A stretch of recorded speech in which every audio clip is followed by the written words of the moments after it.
Hello friends, ನಮಸ್ಕಾರ. ಸುಗುಣ Jain YouTube ಚಾನಲ್ಗೆ ಸ್ವಾಗತ. ನಾನು ನಿಮ್ಮ ಪ್ರೀತಿಯ ಸುಗುಣ. ಯಾರೆಲ್ಲ ನನ್ನ ಚಾನಲನ್ನು ಸಬ್ಸ್ಕ್ರೈಬ್ ಮಾಡ್ಕೊಂಡು ವಿಡಿಯೋ ನೋಡ್ತಿದ್ರು ಅವರೆಲ್ಲರಿಗೂ ಕೂಡ ಥ್ಯಾಂಕ್ ಯು. ಹಾಗೆಯೇ ಯಾರೆಲ್ಲ ನನ್ನ ಚಾನಲನ್ನು ಸಬ್ಸ್ಕ್ರೈಬ್ ಮಾಡದೆ ವಿಡಿಯೋ ನೋಡ್ತಿದ್ರು ಪ್ಲೀಸ್ ಸಬ್ಸ್ಕ್ರೈಬ್ ಮಾಡ್ಕೊಳ್ಳಿ. ನಾನಿವತ್ತೊಂದು ಹೆಲ್ದಿಯಾದಂಥ ರೆಸಿಪಿಯೊಂದಿಗೆ ನಿಮ್ಮ ಜೊತೆ ಬಂದಿದ್ದೇನೆ. ಅದುವೇ ಪಾಲಕ್ ಸೊಪ್ಪಿನ ರೈಸ್ ಬಾತ್. ಪಾಲಕ್ ರೈಸ್ ಬಾತನ್ನು ನಾನು ನಿಮ್ಮ ಜೊತೆ ಇವತ್ತು ಶೇರ್ ಮಾಡ್ತಿದ್ದೇನೆ. ಪಾಲಕ್ ಸೊಪ್ಪು ಆರೋಗ್ಯಕ್ಕೆ ತುಂಬ ಒಳ್ಳೆಯದು. ನೀವು ಕೂಡ ಮನೆಯಲ್ಲೇ ಟ್ರೈ ಮಾಡಿ. ಹೇಗಾಗಿದೆ ಅಂತ ನನಗೆ ಕಮೆಂಟ್ನಲ್ಲಿ ತಿಳಿಸಿ. ಹಾಗಾದರೆ ಪಾಲಕ್ ರೈಸ್ ಬಾತ್ ಹೇಗೆ ಮಾಡೋದು ಅಂತೇಳಿ ನೋಡ್ಕೊಂಡು ಬರೋಣ. ಅದಕ್ಕೆ ಬೇಕಾಗಿರೋ ಇಂಗ್ರೀಡಿಯೆಂಟ್ಸ್ ಏನು ಅಂತೇಳಿ ನೋಡ್ಕೊಂಡು ಬರೋಣ ಬನ್ನಿ. ನಾನಿಲ್ಲಿ 1 ಕಪ್ ಆಗುವಷ್ಟು ಕೊತ್ತಂಬರಿ ಸೊಪ್ಪನ್ನು ಚಿಕ್ಕದಾಗಿ ಕಟ್ ಮಾಡಿ ಇಟ್ಕೊಂಡಿದ್ದೇನೆ. ಹಾಗೆಯೇ ಒಂದು 3/4 ಕಪ್ ಆಗುವಷ್ಟು ಮೊಸರನ್ನ ತೊಗೊಂಡಿದ್ದೇನೆ. 1 ಕಪ್ ಆಗುವಷ್ಟು ಟೊಮೆಟೊವನ್ನು ನಾನು ದೊಡ್ಡದಾಗಿ ಕಟ್ ಮಾಡಿ ಇಟ್ಕೊಂಡಿದ್ದೇನೆ. ಒಂದು ದೊಡ್ಡ ಈರುಳ್ಳಿಯನ್ನು ನಾನಿಲ್ಲಿ ಉದ್ದವಾಗಿ ಕಟ್ ಮಾಡಿ ಇಟ್ಕೊಂಡಿದ್ದೇನೆ. ಒಂದು 3 ಸ್ಪೂನ್ ಆಗುವಷ್ಟು ತುಪ್ಪ, ಹಾಗೆಯೇ 1 ಕಪ್ ಆಗುವಷ್ಟು ಪಾಲಕ್ ಸೊಪ್ಪು, ಉಪ್ಪು, ಹಾಗೆಯೇ ಒಂದು ಅರ್ಧ ಕಪ್ ಆಗುವಷ್ಟು ಅಕ್ಕಿಯನ್ನು ನಾನು ನೀಟಾಗಿ ನೀರಿನಲ್ಲಿ ತೊಳೆದು ನೆನೆ ಹಾಕಿ ಇಟ್ಕೊಂಡಿದ್ದೇನೆ. ಈಗ ಒಗ್ಗರಣೆಗೆ ಲವಂಗ 2, ಹಾಗೆಯೇ ಏಲಕ್ಕಿ 2, ಶುಂಠಿ ಬೆಳ್ಳುಳ್ಳಿ ಪೇಸ್ಟ್ 1-1.5 ಸ್ಪೂನ್ ಆಗುವಷ್ಟು ನಾನೇ ಪೇಸ್ಟನ್ನು ರೆಡಿ ಮಾಡಿ ಇಟ್ಕೊಂಡಿದ್ದೇನೆ. ಒಂದು 3 ಹಸಿರುಮೆಣಸಿನಕಾಯಿ, ಒಂದು 3 ಗೋಡಂಬಿಯನ್ನು ತೊಗೊಂಡಿದ್ದೇನೆ. 1-2 ನಾನು ಪಲಾವ್ ಎಲೆಯನ್ನು ತೊಗೊಂಡಿದ್ದೇನೆ. ಹಾಗೆ 1.5 ಇಂಚ್ ಆಗುವಷ್ಟು ಚಕ್ಕೆಯನ್ನು ತೊಗೊಂಡಿದ್ದೇನೆ. ಪಾಲಕ್ ರೈಸ್ ಹೇಗೆ ಮಾಡೋದು ಅಂತೇಳಿ ನೋಡ್ಕೊಂಡು ಬರೋಣ ಬನ್ನಿ. ಈಗ ನಾನೊಂದು ಕುಕ್ಕರನ್ನು ಬಿಸಿಗೆ ಇಟ್ಕೊಂಡಿದ್ದೇನೆ. ತುಪ್ಪ ಹಾಕಿದ್ದೇನೆ. ಈಗ ಇದಕ್ಕೆ ಚಕ್ಕೆ, ಲವಂಗ, ಪಲಾವ್ ಎಲೆ,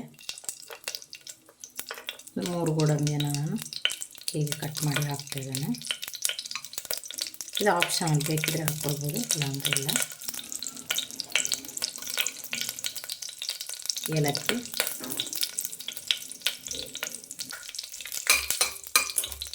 ಈಗ ಹಸಿಮೆಣಸಿನಕಾಯಿ ತೊಗೊಂಡಿದ್ದೆ ಅದನ್ನು ಹಾಕ್ತಾಯಿದ್ದೇನೆ. ಶುಂಠಿ ಬೆಳ್ಳುಳ್ಳಿ ಪೇಸ್ಟ್,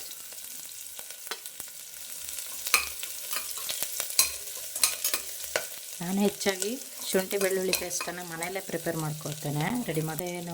ರೆಡಿ ತರ್ತೀವಿ, ಅದಷ್ಟೊಂದು ಸ್ಮೆಲ್ ಇಷ್ಟ ಆಗೋಲ್ಲ. ಏನೋ ಒಂಥರ ಡಿಫ್ರೆಂಟಾಗಿ ಸ್ಮೆಲ್ ಬರಲಿಕ್ಕೆ ಸ್ಟಾರ್ಟ್ ಆಗುತ್ತೆ. ಹಾಗಾಗಿ ನಾನು ಮನೆಯಲ್ಲೇ ಮಾಡ್ಕೊಳ್ತೇನೆ. ಅದು ಒಂಥರ ಫ್ರೆಶ್ ಅನಿಸುತ್ತೆ, ಚೆನ್ನಾಗೂ ಇರುತ್ತೆ. ಈಗ ಹಸಿರುಮೆಣಸು ಚೇಂಜ್ ಆಯಿತು. ಈರುಳ್ಳಿಯನ್ನು ಕಟ್ ಮಾಡಿ ಇಟ್ಕೊಂಡಿದ್ವಿ, ಹಾಕ್ತಾಯಿದ್ದೀನಿ. ಈರುಳ್ಳಿ ಸ್ವಲ್ಪ ಕಲರ್ ಚೇಂಜ್ ಆಗಲಿ. ಇದಕ್ಕೆ ಖಾರ ರುಬ್ಬಬೇಕು ಅಂತ ಇಲ್ಲ, ತುಂಬ ಟೈಮ್ ಬೇಕು ಅಂತಿಲ್ಲ. ಇಂಗ್ರೀಡಿಯೆಂಟ್ಸ್ ಇದ್ದರೆ ಪಟಾಪಟ ಅಂತ ಆಗಿಬಿಡುತ್ತೆ. ನೀವೇನೂ ಇಂಗ್ರೀಡಿಯೆಂಟ್ಸ್ ಬೇಡ, ಹಾಗೆಯೇ ಸಿಂಪಲ್ಲಾಗಿ ಬೇಗ ಹಾಕಬೇಕು, ಕ್ವಿಕ್ ಆಗಬೇಕಂದ್ರೆ ಖಾಲಿ ಈರುಳ್ಳಿ, ಪಾಲಕ್ ಸೊಪ್ಪು ಮತ್ತು ಮಸಾಲೆ ಐಟಮ್ಗಳನ್ನು ಹಾಕಿ ಮಾಡ್ಕೊಳ್ಬೋದು. ತರಕಾರಿ ಏನು ಬೇಡ ಅನ್ನೋರು, ತರಕಾರಿ ಬೇಕು ಅನ್ನೋರು ಬೇಕಾಗಿದ್ದನ್ನು ನಿಮ್ಮ ಆಪ್ಷನಲ್ಲಿ ಆ್ಯಡ್ ಮಾಡ್ಕೊಳ್ಬೋದು. ನಾನಿಲ್ಲಿ ಬೇರೆ ಯಾವುದನ್ನು ಆ್ಯಡ್ ಮಾಡ್ಕೊಳ್ತಲ್ಲ ಜಾಸ್ತಿ. ಟೊಮೆಟೊ ಮತ್ತು ಕೊತ್ತಂಬರಿ ಸೊಪ್ಪು ಅಷ್ಟೇ. ಈಗ ಈರುಳ್ಳಿ ಸ್ವಲ್ಪ ಕಲರ್ ಚೇಂಜ್ ಆಯಿತು. ಇದಕ್ಕೆ ನಾನು ಟೊಮೆಟೊ,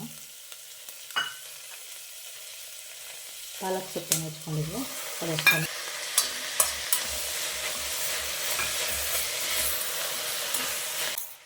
ಈಗ ನಾನು ಸ್ವಲ್ಪ ಉಪ್ಪನ್ನು ಹಾಕಿ ಚೆನ್ನಾಗಿ ಮಿಕ್ಸ್ ಕೊಡ್ತೀನಿ. ಸೊಪ್ಪು ಸ್ವಲ್ಪ ಹಸಿ ಫ್ಲೇವರ್ ಹೋಗಬೇಕು, ಅಲ್ಲಿವರೆಗೆ ಮೀಡಿಯಮ್ ಉರಿಯಲ್ಲಿ ಸ್ವಲ್ಪ ಬೇಯಲಿ.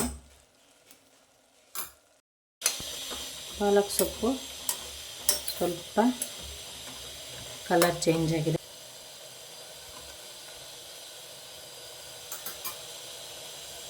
ಇದಕ್ಕೀಗ ನಾನು ಮೊಸರನ್ನು ಹಾಕ್ತಾಯಿದ್ದೇನೆ. ನೀವು ಮೊಸರು ಬೇಡ ಅನ್ನೋರು ಹಾಕ್ಬೋದು. ನಾನು ಈ ಕಪ್ನಲ್ಲಿ ಅರ್ಧ ಕಪ್ ಆಗುವಷ್ಟು ಅಕ್ಕಿಯನ್ನು ತೊಗೊಂಡಿದ್ದೇನೆ. ಹಾಗೆಯೇ ಒಂದು 3/4 ಕಪ್ ನೀರು ಹಾಕ್ತಿದ್ದೇನೆ. ಯಾಕಂದರೆ ಸ್ವಲ್ಪ ಮೊಸರು ಹಾಕಿರೋದ್ರಿಂದ 1 ಕಪ್ ಸರಿಯಾಗತ್ತೆ. ಹಾಗಾಗಿ ನೀವು ಯಾವ ಕಪ್ಪಲ್ಲಿ ಅಕ್ಕಿಯನ್ನು ತೊಗೊಳ್ತೀರೋ ಅದರ ಡಬಲ್ ನೀರು ಹಾಕಿದರೆ ಆಯಿತು. ಈಗ ಇದು ಚೆನ್ನಾಗಿ ಕುದಿಬೇಕು.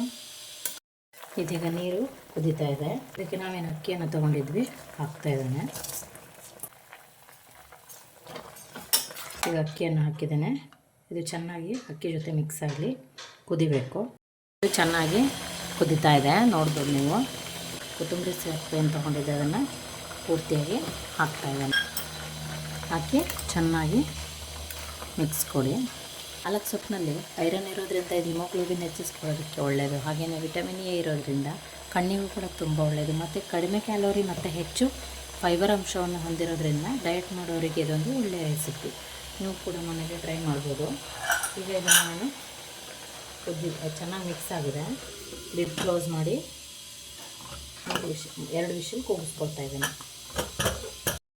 ಓಕೆ, ಇದು ಇದೆ ನೋಡ್ಬೋದು, ಬಿಸಿ ಬಿಸಿಯಾಗಿದೆ. ಸರ್ವ್ ಮಾಡ್ಕೊಳ್ಳೋಣ.